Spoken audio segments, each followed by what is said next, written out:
El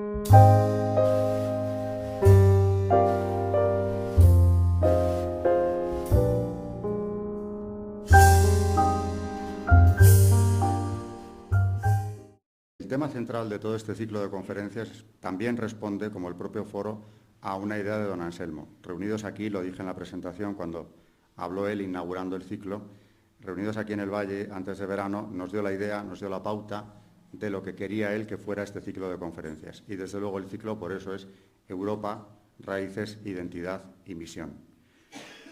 Interesa más que nunca hablar de Europa, don Anselmo ha sabido verlo, porque desde esa gran empresa de la nueva evangelización que los últimos papas han propuesto con carácter de urgencia, desde luego hay que ir a Europa. No se puede hablar de una nueva evangelización sin Europa, porque primero se trata de evangelizar el continente que evangelizó al mundo. Pero además, no solo es eso, será muy difícil evangelizar al mundo con una Europa descristianizada. Y en buena medida lo está, porque en los últimos siglos pues, el retroceso de la religión o de la espiritualidad en Europa ha sido enorme y no han podido acabar con ello. Las raíces son demasiado fuertes y profundas y dan señales de una vitalidad que hacen pensar que finalmente no podrán. Pero interesa, desde luego, recuperar esa identidad, ver qué es lo que ha sido Europa, la verdadera, la mejor Europa, qué legado nos ha dejado. Por eso, al elegir un tema de los del ciclo, yo me pedí la plenitud de la Edad Media. Si alguna vez Europa ha sido ella misma, y me acuerdo ahora del llamamiento que desde esta Catedral de Santiago, o bien cerca, hizo Juan Pablo II, Europa, sé tú misma, en aquel primer viaje ya como Papa en España, desde luego se ha sido ella misma, ha sido en ese periodo de la plena Edad Media que voy a desarrollar hoy. Para abordar el tema, pues hay que tener en cuenta que a la caída o la ruptura del Imperio Carolingio, que fue un auténtico precedente de Unión Europea auténtica, desde la espiritualidad, desde la fe en Cristo resucitado, que fue la nota determinante de aquel imperio, como digo, al desaparecer vienen unos siglos oscuros con lo que llamamos en historia las segundas invasiones, por distinguirlas de las invasiones bárbaras, que son las de otros pueblos, no cristianos, sino enemigos del cristianismo, destacando muy especialmente la presencia del Islam, que aparece en Europa en el 711, es la conquista de España, llegan hasta Poitiers, son detenidos allí muy poco tiempo después y cambian con esa agresión todo lo que es el devenir histórico europeo. Como Dios del mal saca el bien, pues aquella invasión también sirvió para que la Francia, descompuesta en 4 reinos, vuelva a unirse. A partir de ahí nace el Imperio Carolingio y hay unos años espléndidos a los que habrá que referirse también hoy como precedente de esa plenitud europea. De todas formas, los siglos oscuros se dieron y para muchos, a partir del Renacimiento, esos siglos oscuros son como la nota general de la Edad Media, sin ser esto cierto en absoluto, porque la Edad Media es un periodo de 1000 años, en el cual se dan momentos muy diferentes. Los siglos oscuros fueron durísimos, indudablemente. La identidad europea no se pierde precisamente gracias a la actividad de la Iglesia. En esos siglos durísimos, digo, en los que pudo haberse perdido todo, más que en el Imperio Romano, cuando desaparece incluso. Esa identidad europea, digo, se mantiene sobre todo en los monasterios, muy especialmente la cultura europea, la fe, se avivan desde allí y a eso dedicamos en parte el congreso que se ha celebrado aquí hace unos meses. Pero ya en el siglo XI, a finales del siglo XI, vemos un revivir de Europa que nos introduce en 2 siglos de plenitud, donde Europa ha dado algunos de sus frutos mejores, el XII y el XIII. Viene ese renacer europeo precedido por un renacimiento urbano, de la vida urbana, gracias a un crecimiento también demográfico que apoyará el crecimiento económico. Europa en este periodo aproximadamente triplica su población, que llega a superar los 70 millones de habitantes. Renace la agricultura con nuevos inventos, renace la vida urbana, renace el comercio, se arreglan las abandonadas calzadas romanas. Y Europa, digo, entra también en lo económico en un periodo de apogeo que nos lleva precisamente hacia ese cumplimiento de la plenitud. Aparecen los gremios en la Edad Media, aparecen otras organizaciones también en el campo, crecen las ciudades, aparece la burguesía, o por lo menos un precedente claro de lo que será la burguesía. Desde el punto de vista económico o desde los aspectos más materiales, indudablemente, esas serían las notas que nos pueden introducir en la plenitud. Pero junto a esa gran vitalidad económica o demográfica, o junto con ella, aparecen otras notas de vitalidad más importante, que es la vitalidad espiritual. Este es un periodo, el 12 y el 13, en el que se celebran 6 concilios ecuménicos.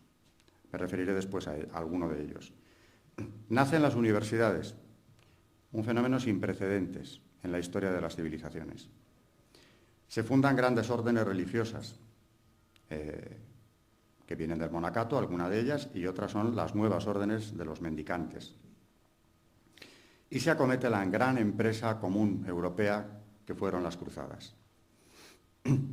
Siguiendo al historiador de la Iglesia, José Orlandis, hay una frase que resume muy bien este renacer europeo, y cito textualmente: «Parece como si un viento impetuoso hubiera soplado en la Iglesia y en la sociedad cristiana, infundiéndoles un admirable espíritu de creatividad». Es una frase donde, en muy pocas palabras, resume lo que sucedió en esos 2 siglos europeos. Hay mucho que hablar, por lo tanto, quisiera desarrollar, aunque sea muy brevemente, claro, estos puntos de actividad espiritual en Europa, y voy a empezar por un fenómeno que ya he citado y me parece realmente interesante, sin precedentes, y tampoco sin continuidad en otras civilizaciones, que no sea a través de la influencia de la cristiandad europea en estos siglos: la universidad. Las universidades, y este es un aspecto que tenemos que destacar siempre que volvamos a oír lo que se empezó a decir en el Renacimiento y posteriormente en la Ilustración, esa Edad Media oscura de retroceso. Eso se ha impuesto ya desde el siglo XVI, empieza esa visión negra de la Edad Media y se impone ya de una forma inapelable a partir de la Ilustración. Es casi imposible rehabilitar en el colectivo, en el imaginario colectivo europeo, la Edad Media como un periodo brillante para la cultura, como lo fue en realidad, precisamente porque para hacerlo, para poder reivindicarla, hay que profundizar en algo que la mayor parte de los europeos no conocen o conocen muy sesgadamente. Es esa cultura de esos siglos de plenitud. Las universidades no tienen precedente y nacen como un intento de democratizar la enseñanza. El precedente, si es que se puede hablar de precedentes, podríamos irlo a buscar, siempre se busca en la Grecia clásica. Y realmente las escuelas filosóficas de Atenas no tienen nada que ver con la universidad. Esas escuelas filosóficas que vienen de las socráticas son las escuelas cerradas de gran elevación, que duda cabe, culturalmente hablando, pero cerradas, a las que solo acuden los hijos de la aristocracia ateniense y tienen un desarrollo mucho menor y un impacto, por lo tanto, en la sociedad menor también. La universidad, desde que nace, es otra cosa. Y, desde luego, lo hace en este periodo, coincidiendo con las cruzadas y coincidiendo con ese gran impulso europeo. Podemos diferenciarlas por el origen, en universidades espontáneas, de nueva creación o de emigración que también se dieron. Las espontáneas nacen donde existían antes las escuelas catedralicias. Por lo tanto, son una creación vinculada a la Iglesia desde sus orígenes y que va a seguir estando vinculada a ella durante todo su desarrollo. Esas escuelas catedralicias, cuyo precedente más claro está en Carlomagno, pero que incluso podríamos rastrear su origen en una iniciativa de San Isidoro de Sevilla, el último de los grandes padres de la Iglesia occidental, el más tardío, desde luego, ya en la España visigoda. La idea era esa, vincular a la Iglesia con la enseñanza superior. Estas escuelas catedralicias, por lo tanto, dan paso a la universidad. Y las primeras universidades, no es casualidad, aparecen donde ya existían escuelas catedralicias arraigadas que tenían una fuerza enorme en la cultura europea de su tiempo, Bolonia y París, especialmente a las que me voy a referir también después. Como no es una conferencia sobre la universidad, solamente daré algunas notas sorprendentes, porque incluso para mí recuerdo cuando me acerqué al estudio de la Universidad Medieval, lo fueron, y las fechas en historia muchas veces hablan solas, porque decir que Bolonia es una universidad que nace en el año 1119 es ya de por sí un dato increíble, que en ese siglo supuestamente siniestro, ¿no?, desde la perspectiva de la Ilustración, aparezca una universidad, además de la importancia de la excelencia de Bolonia, es un dato que contradice toda esa leyenda negra de la Edad Media. Ya aquí, a finales del siglo XII, tenemos facultades, tenemos una estructura universitaria clara que se ha mantenido hasta la actualidad, aunque con decadencia en muchas de las enseñanzas que se imparten en cualquier universidad actual. Aparece el trivium como un paso previo, la gramática, la lógica, la retórica, la filosofía son casi asignaturas previas que se le exigen al universitario para poder desarrollar una carrera plena. El emperador Federico Barbarroja, uno de los jefes de la Tercera Cruzada, precisamente, introduce el derecho civil aquí en Bolonia, donde también se podía estudiar ya entonces, en el siglo XII, medicina, filosofía, arte, derecho romano, hasta que llega al común por obra del emperador. Vienen jóvenes de toda Europa, los que se quieren especializar especialmente en el estudio del derecho. Se van a congregar por naciones, pero tienen un lenguaje común, que es el de la Iglesia, el latín, que hace posible que cualquier estudiante de cualquier latitud europea pueda acudir a la universidad que elija. Y son órganos abiertos, son instituciones abiertas donde la cantidad de becarios es enorme. No es un ámbito cerrado a la nobleza. Insisto en esto. Los españoles allí en Bolonia, desde el siglo XIV, cuentan con un colegio propio, fundado por el cardenal Gil de Albornoz. París creo que va a ser un referente en esta conferencia, no solo por la universidad, sino también por la obra de San Luis, el santo rey francés. París es una universidad que nace también prácticamente al tiempo y se disputa esa primacía con Bolonia. Aquí también, igual que en Bolonia, nace la universidad sobre las escuelas catedralicias de Notre Dame. París va a ser muy similar a Bolonia en cuanto a que las facultades son casi las mismas, pero tiene una ventaja sobre esta, que es la cátedra de teología, la reina de todas las ciencias, la que otorga mayor prestigio en la Edad Media a una universidad. Y la teología en París alcanza niveles insuperables. De modo que cualquier estudiante de teología aspira a poder llegar allí para completar sus estudios. Aparecen también allí los grados clásicos de bachiller, licenciado, maestro y doctor, con una peculiaridad que hoy a mis alumnos, cuando se lo explico, les parece aterradora. Y es que para poder estudiar medicina o derecho tenían que haber alcanzado los estudiantes la maestría en arte. Es decir, se buscaba una formación integral, desde luego introduciendo las humanidades en cualquiera de las carreras que se cursaran después.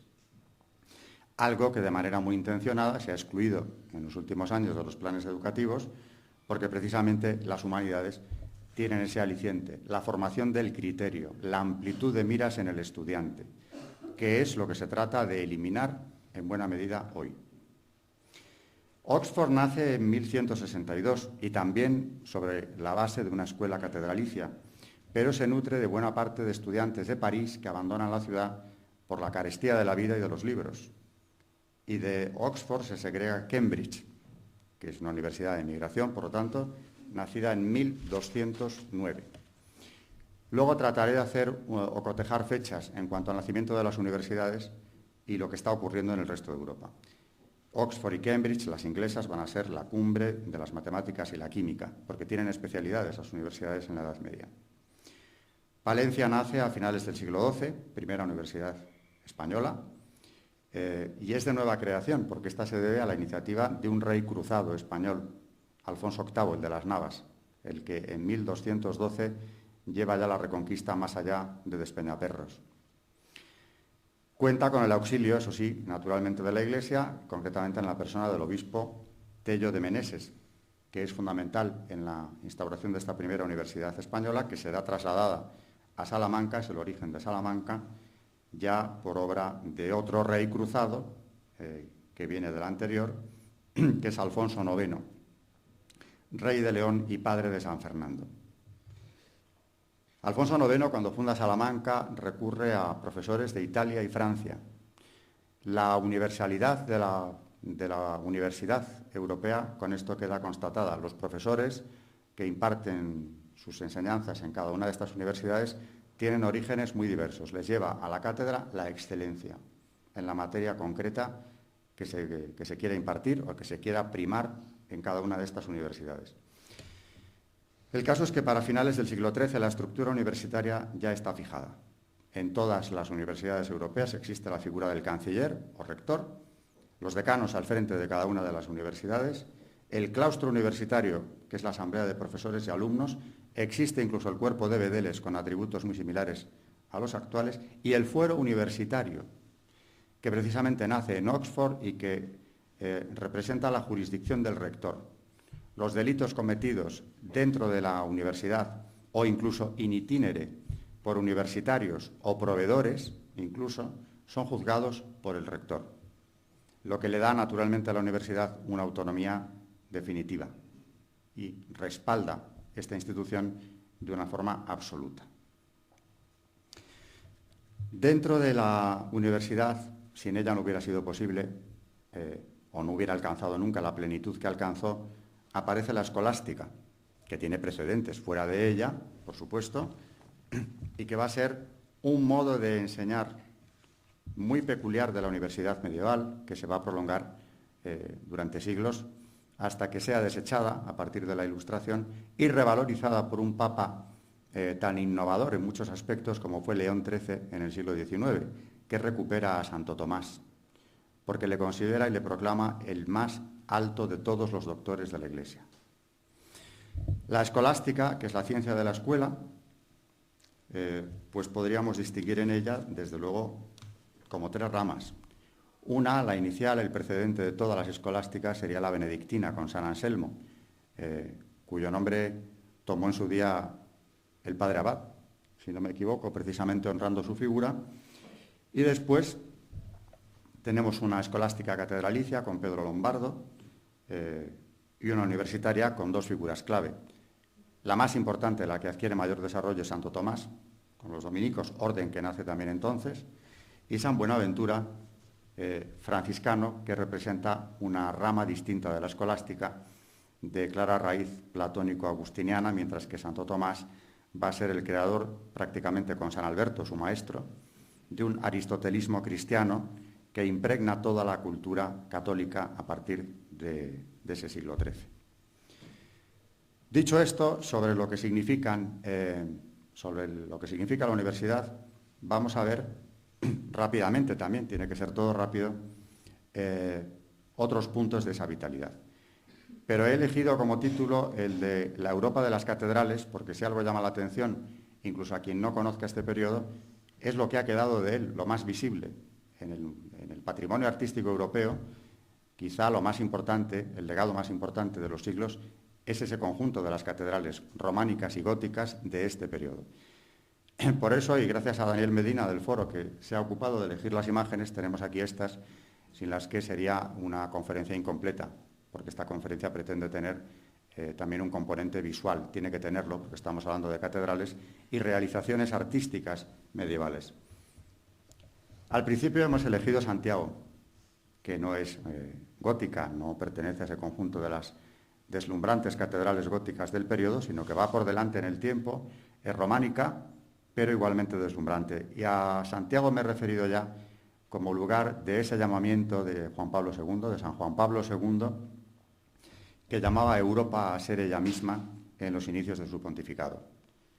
Estamos viendo precisamente el pórtico de la gloria de la Catedral de Santiago y vamos a ver enseguida su nave central, románica, pero ya de una importancia enorme. Recuerda o ya apunta a lo que van a ser las catedrales góticas. Este es el arte del románico, del primer arte importante de este periodo, cultivado por los monjes de Cluny, una rama precisamente del monacato benedictino, al que tendremos que referirnos de paso más adelante.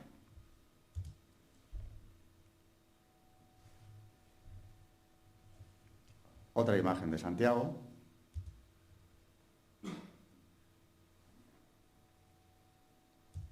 Son imágenes que hablan por sí mismas del esplendor de aquel periodo. Decía que aparte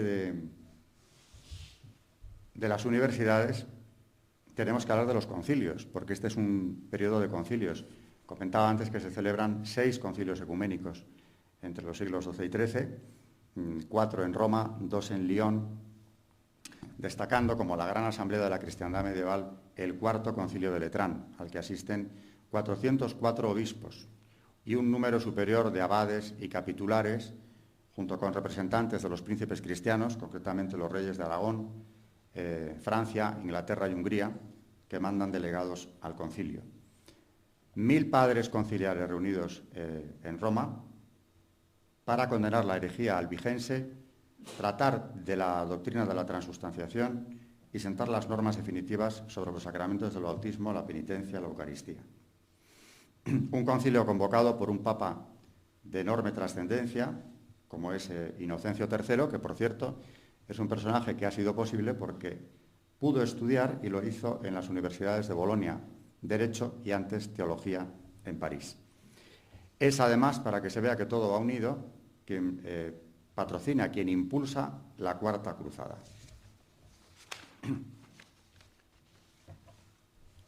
Es también un periodo de nacimiento de grandes órdenes religiosas. En el año 1084, San Bruno funda la Cartuja, precisamente un año antes de que Toledo caiga en manos de los cristianos. Es la entrada de Alfonso VI en Toledo y con esto se produce un giro definitivo en la Reconquista. La Reconquista, por cierto, es una cruzada más.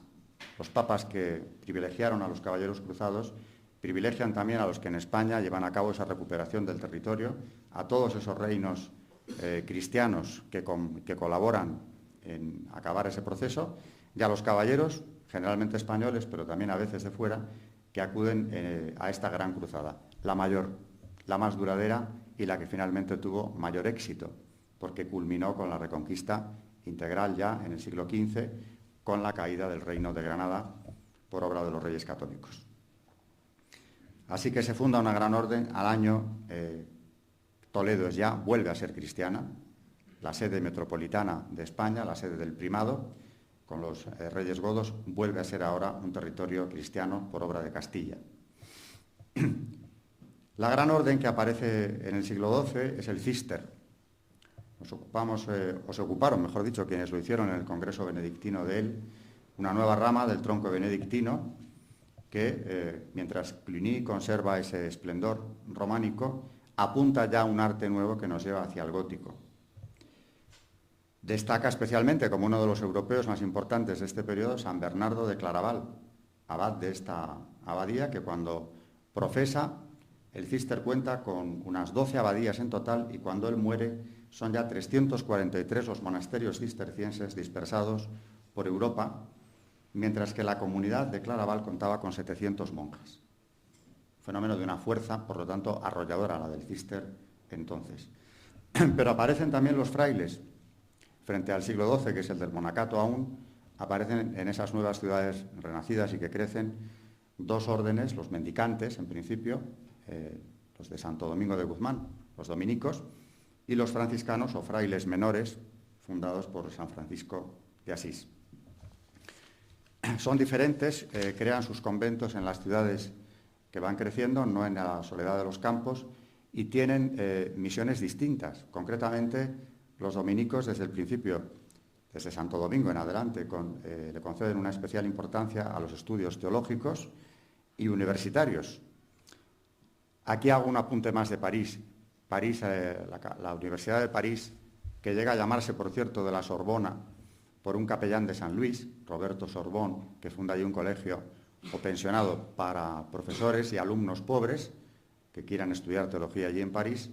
Es decir, nuevamente un clérigo le da su impulso definitivo, ya está el nombre, a esta gran universidad europea. París tiene el privilegio de contar entre sus profesores nada menos que con a San Alberto Magno, al que he mencionado antes como uno de los padres de la escolástica y de esa escuela aristotélica cristiana, y poco después, también allí, o al tiempo casi, imparte enseñanza su gran discípulo, el más famoso Santo Tomás de Aquino, que más tarde, es un santo viajero, acabará abandonando París. Pero en un momento dado también es muy significativo que París, en el barrio latino, cuenta con una plaza, la Plaza Maubert, llamada así en honor de San Alberto Magno, el maestro Albert, porque no cabían los alumnos dentro de las aulas de la Sorbona y tienen que salir a esta plaza para escuchar al gran maestro en teología y filosofía. La Suma Teológica, la obra magna de Santo Tomás de Aquino, pone los fundamentos para una concepción católica del mundo recuperada, entre comillas, por el Papa León XIII, como decía antes.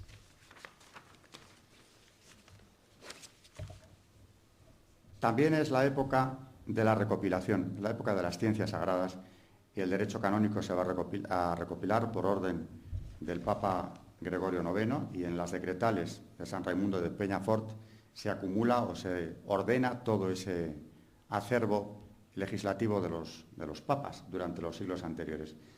Obra que aparece ya compilada en 1234. Y para terminar, pues lo haré con las cruzadas, que vienen a ser, como decía, compendio prácticamente de todo lo anterior. Las cruzadas, denostadas como un movimiento agresivo por parte de la cristiandad, fueron otra cosa. No eran un espíritu combativo ni tampoco conquistador por parte de quienes la impulsaron o la siguieron el que los movía. El gran objetivo de estos caballeros cruzados era recuperar el Santo Sepulcro, que no había sido musulmán, ni mucho menos desde siempre. 700 años de historia cristiana tiene detrás Jerusalén cuando los musulmanes la conquistan.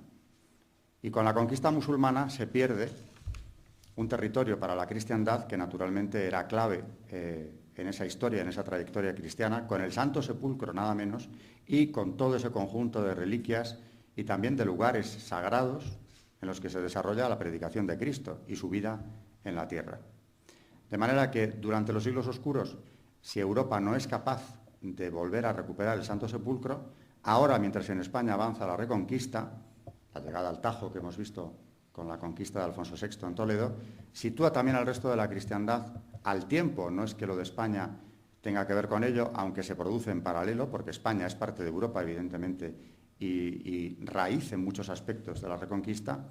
Se produce ese cambio y pasamos a una etapa en la que Europa, cuando puede, recuperada, fortalecida en ese momento de crecimiento, se lanza a lo que hubiera hecho muchos siglos antes, la recuperación del Santo Sepulcro. La primera de las cruzadas es convocada por un papa, como los papas van a ser quienes impulsen las siguientes. Urbano II, con su discurso Dios lo quiere, precisamente marca el camino de Jerusalén. En 1098 se produce o se inicia esta primera cruzada y en 1099 ya Godofredo de Bouillon puede crear el reino franco de Jerusalén, que sobrevive allí durante 88 años y establece un reino cristiano de corte claramente europeo, feudal, en Tierra Santa. En esa etapa ofensiva, ya he comentado antes, Toledo es cristiano desde el año 1085 y 23 años más tarde, en 1108, se frena el avance almorávide en la batalla de Uclés, que va a poner a salvo al reino de Toledo y a Castilla de paso de la nueva amenaza de invasión almorávide. Porque España en esos años es el valladar no de una, la primera, sino de 4 invasiones musulmanas fundamentalistas que van a ir cayendo sobre la península. Aparte de la primera, viene luego la invasión almorávide, que es la que es frenada en Uclés, la almohade, de la que me ocuparé, finalmente la de los benimerines. No se resolvía la cuestión del estrecho, la llamada cuestión del estrecho, hasta mucho más tarde. En 1118 es Aragón, Alfonso I, el batallador, quien consigue tomar Zaragoza y con eso también da un impulso definitivo a la Reconquista. Y un año más tarde, de la conquista de Zaragoza, para que veamos cómo coinciden las fechas en todo este proceso, se funda Bolonia, ya he comentado, en 1119. En 1162 nacía Oxford, como he dicho también. La segunda cruzada se inicia en 1147 y se desarrolla principalmente hasta el 1149. reúne una cifra impresionante, 240.000 soldados para castigar a los turcos que amenazaban nuevamente Jerusalén y con él el reino franco. Al frente de esta cruzada, dos grandes soberanos europeos, el emperador del Sacro Imperio, Conrado III, y el rey de Francia, Luis VII. Son en total 8 cruzadas, las dos últimas dirigidas por San Luis, rey de Francia. En el año 1209, ya he comentado, se funda Cambridge, y en 1239 Jaime I prácticamente cierra el ciclo de las conquistas que estaban como reservadas al Reino de Aragón, entrando en Valencia. He dicho antes que un referente, desde luego obligado, de este periodo es San Luis. San Luis es un resumen de todo lo que estamos comentando aquí, porque es un rey que reorganiza el Reino de Francia, que le da un auge cultural y además un arbitrio político sobre el continente europeo desconocido para Francia desde la caída de Carlomagno, que además brilla por su santidad entre los reyes cristianos de la época, que patrocina las cruzadas, que dirige 2, tal y como el Papa le pide, precisamente, sin éxito ninguna de ellas, porque en lo político no triunfa, no consigue recuperar en ninguna de ellas territorios. Al contrario, en la 7ª cruzada es hecho prisionero en Egipto, en 1250, y todavía 20 años más tarde dirige la última, que le cuesta la vida porque muere en el campamento cristiano frente a Túnez, en una epidemia de peste que diezmó a las huestes cristianas y se cobró la vida del rey santo.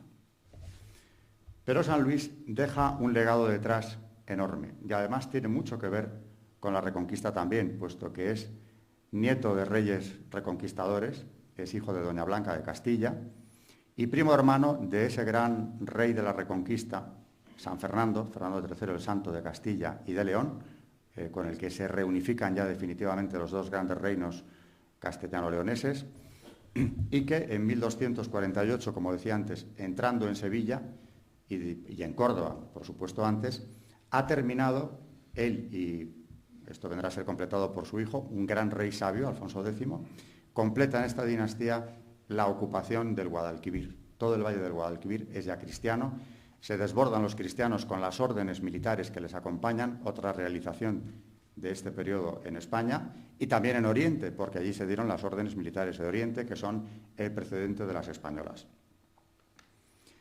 San Fernando y San Luis, dos reyes cruzados, primos hermanos, que comparten un ideal y que combaten por extender la cristiandad con distinta suerte. He dicho que San Luis no consigue su objetivo, no recupera los santos lugares. San Fernando sí, consolida la presencia cristiana en todo el Guadalquivir.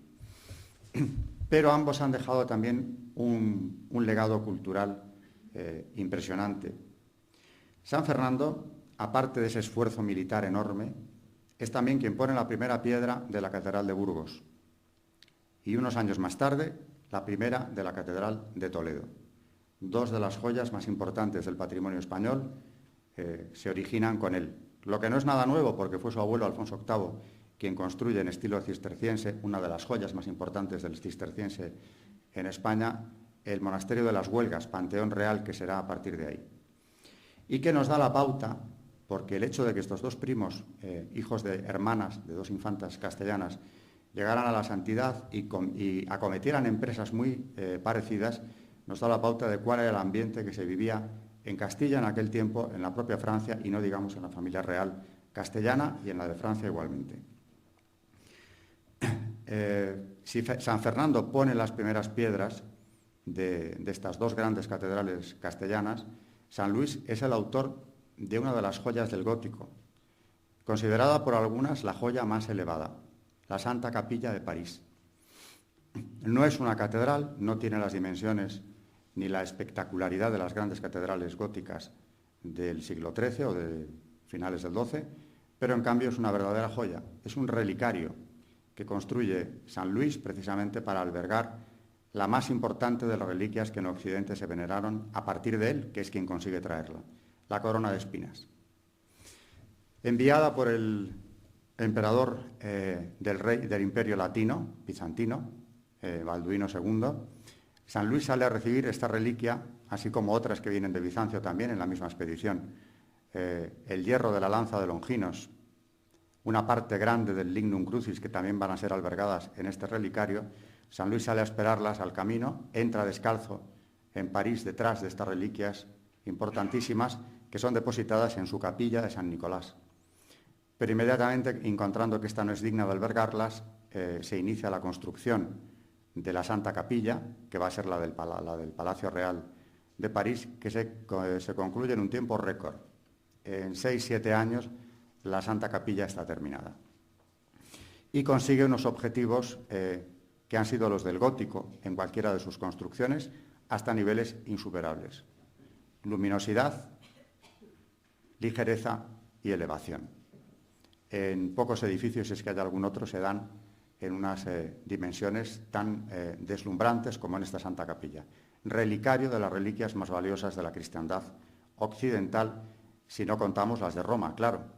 París se convierte, por lo tanto, en un relicario importantísimo que puede complementar, y se gloria de hacerlo, las reliquias que se conservaban ya en la capital de la cristiandad. De manera que Reyes Cruzados, 2 siglos de crecimiento cultural, económico, de crecimiento político también, porque se consolidan las monarquías nacionales, y de unidad, porque aquello fue una auténtica unidad europea. La unidad de Europa por la que se trabaja desde mediados del siglo XX es una unidad de dudosos resultados, porque fue en principio una unidad económica. Evidentemente, el mercado común, que tenía una proyección práctica obviamente positiva, pero camina desde hace ya muchos años en una dirección preocupante. Esa unidad política que se quiere ya totalmente soberana, se habla ya de una federación europea plena, con renuncia a las soberanías nacionales. Digo que es preocupante en el sentido de que, si bien esta unidad, como la del Imperio Carolingio, la unidad de la plenitud medieval, se hizo en base a la fe en Cristo resucitado, la actual unidad de Europa se está construyendo sin Cristo. Es más, no de espaldas, sino rechazando precisamente el Evangelio. Por lo tanto, esa construcción no tiene futuro mientras no se cambie esa orientación, algo que los papas han pedido reiteradamente, porque saben perfectamente que, aparte de que su misión como papas es hacerlo, es hacer ese llamamiento, saben también que no prosperará. Esa unidad puede dar origen a un nuevo totalitarismo, lo he dicho en público alguna otra vez, más bárbaro incluso que los del siglo XX. Disimulado, camuflado de otra cosa, pero un totalitarismo, en definitivo, donde no se respeten los derechos del hombre, los más básicos, empezando por la vida, ni ninguno otro. De manera que es una unidad distinta, y creo que el modelo de esa unidad europea estuvo aquí.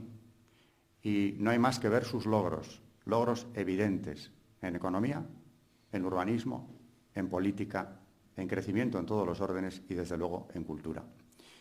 Gracias a Daniel, decía en un principio, podremos terminar haciendo un repaso visible de aquella Europa en crecimiento. Vemos Notre Dame de París en un grabado antiguo, su interior con el rosetón magnífico de Notre Dame, que aquí vemos en más detalle. Otra imagen de su interior, el exterior con los característicos arbotantes de Notre Dame. Son imágenes, digo, de tal fuerza que sobran las palabras, porque nos están hablando de un esplendor cultural, de una fe también enorme, porque son obras colectivas de aquellas sociedades que se unían en la construcción de la catedral. Decía yo hace unos días que, además, cuando me preguntaban respecto a ello, estas catedrales tienen detalles artísticos reservados a la contemplación de Dios, porque desde las agujas de estas torres elevadísimas y desde las cubiertas hay detalles escultóricos que solo Dios puede ver, no se hacían para nada más que para Él. Vemos ahora la de Toledo, la más española, como se ha dicho, de las catedrales góticas, con elementos, algunos elementos decorativos que vienen del mudéjar. En su interior, aquí estamos viendo el exterior. Han sido fuente de inspiración las catedrales para los artistas del romanticismo, también aquí hay algún grabado de estos. La Virgen, una Virgen gótica maravillosa, muy distinta ya de las románicas, que son tronos del Señor. Aquí vemos como un diálogo entre la Madre de Dios y el Verbo encarnado. Es un modelo que se ha repetido y aparece en varias iglesias góticas.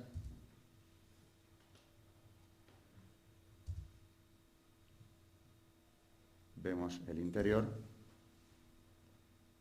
y vamos a ver algo de la de Burgos, que también merece la pena. Comentaba antes que estas dos, Toledo y Burgos, son construidas por iniciativa de Fernando III el Santo.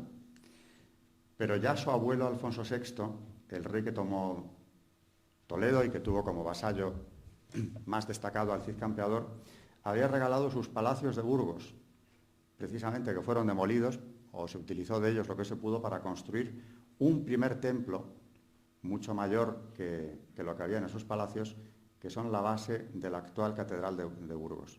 Cimientos y solar, poco más, porque se va a hacer casi de nueva planta. Estamos viéndola aquí en toda su belleza, deslumbrante también.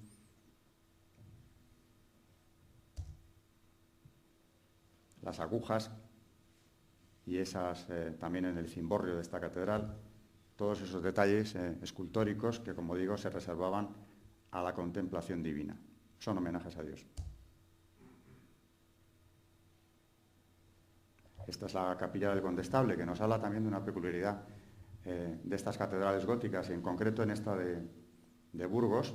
Esto que estamos viendo, por increíble que parezca, por una vez no responde al patronato regio, sino al de un particular. Los almirantes de Castilla, duques de Frías, construyen esta joya dentro de la Catedral de Burgos, precisamente como una capilla propia en la que se entierran los Fernández de Velasco durante generaciones. Los propietarios de la Casa del Cordón, por cierto,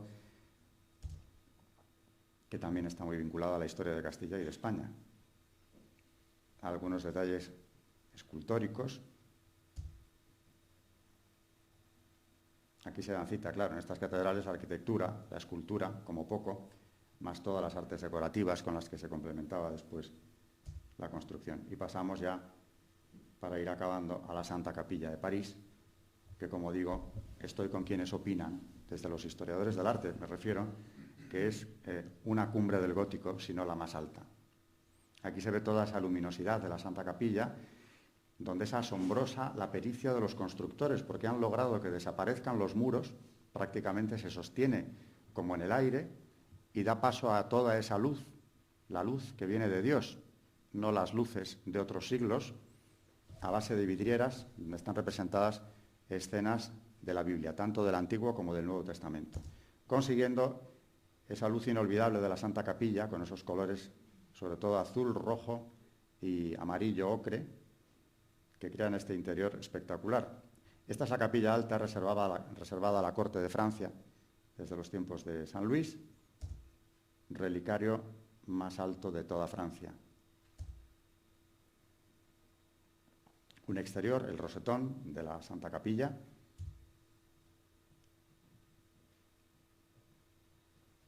Un detalle del remate, otra vez la arquitectura o la escultura dedicada a Dios.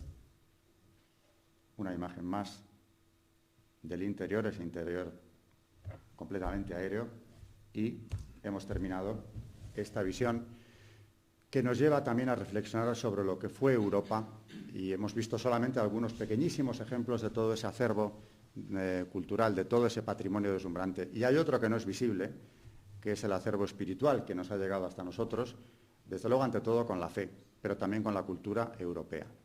Lo que aún podemos transmitir de esa cultura también se forja en estos siglos, se fortalece en ellos, nos dieron instrumentos, no solo conocimientos, instrumentos para propagar el conocimiento, la universidad, la propia escolástica, la obra de Santo Tomás. Y termino, ya que hemos visto imágenes, con una cita, que también le debo a Daniel, del fundador de FASTA, el padre Fosbury, que dice que las catedrales góticas son al arte europeo lo que Santo Tomás es a la escolástica, a la filosofía. Así que, resumiendo esta imagen visual de las catedrales con esa otra esa otra aportación enorme de la plenitud medieval, que es la escolástica, la propia filosofía, todo el origen del pensamiento europeo, que aquí ha conseguido en ese periodo una síntesis entre el pensamiento clásico y la cristiandad, ya pleno, por supuesto que basado también en la aportación de los padres de la Iglesia, de los siglos I al V. Esa aportación no visible todavía existe en Europa y tenemos que defenderla. Pero sobre todo, insisto en la idea de que no construiremos una Unión Europea duradera ni positiva de espaldas a Cristo, muy al contrario de lo que se hizo en estos siglos XI, XII y XIII.